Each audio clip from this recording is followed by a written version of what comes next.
Hi, my name is Anthony Baulo, and I'm a data scientist with a background in music.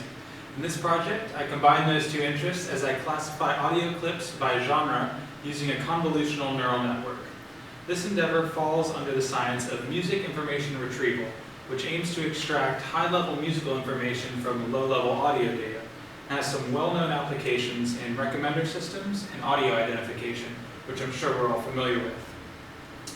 The data comes from the Free Music Archive Open Benchmark dataset, which in its entirety offers over 100,000 songs covering 161 subgenres. For this project, I'll be using the predefined small subset, which offers 8,000 30-second clips balanced over 8 root genres.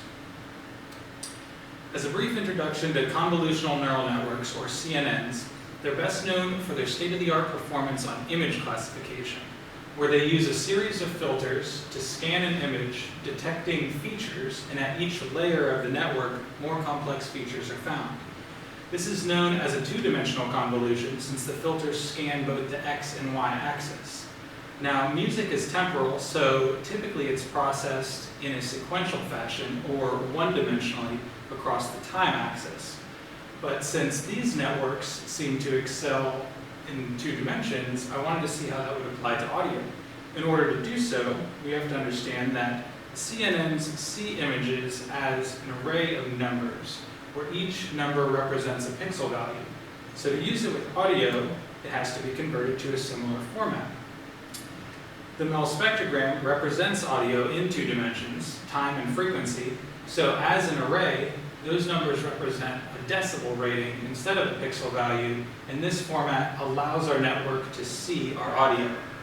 So to build and train this network, we're going to leverage the following technologies, including the recently released TensorFlow 2.0, running on GPUs hosted by Amazon Web Services.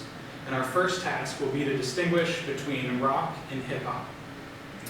Now, before we unleash the network, we can use some unsupervised learning techniques that will allow us to plot these arrays in 2 dimensions to see that these genres do cluster pretty well with some overlap that the network should be able to tease out.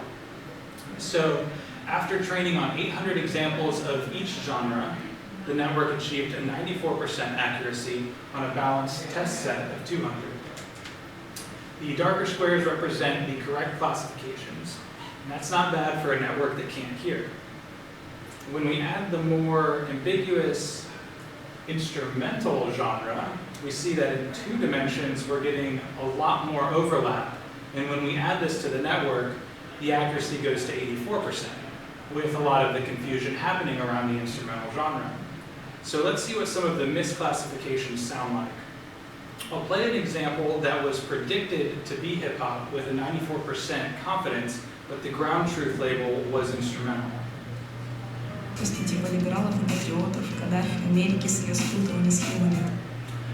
this clip highlights a few things. One, there's clearly a human voice in the tracks, so a ground truth label of instrumental is suspect or subjective at best. However, since there is a very rhythmic element combined with the voice, it's easy to see why the network would classify it as hip-hop. When I looked into the other instrumental tracks, I found that there was a lot of overlap with the other genres, since theoretically the only criteria to be instrumental should be the absence of a singer, but the musical content could easily fall into one of those other categories.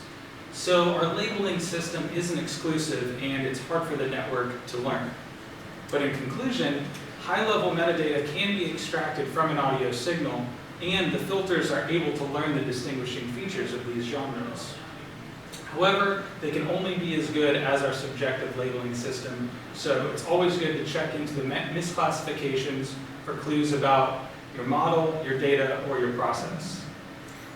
So for some next steps for this project would be to continue to add more genres, including the subgenres that the larger dataset allows for, and we can replicate the architecture of one of the state-of-the-art image classifiers. And lastly, since music is temporal, we can compare the results to a temporal network, such as an LSTM.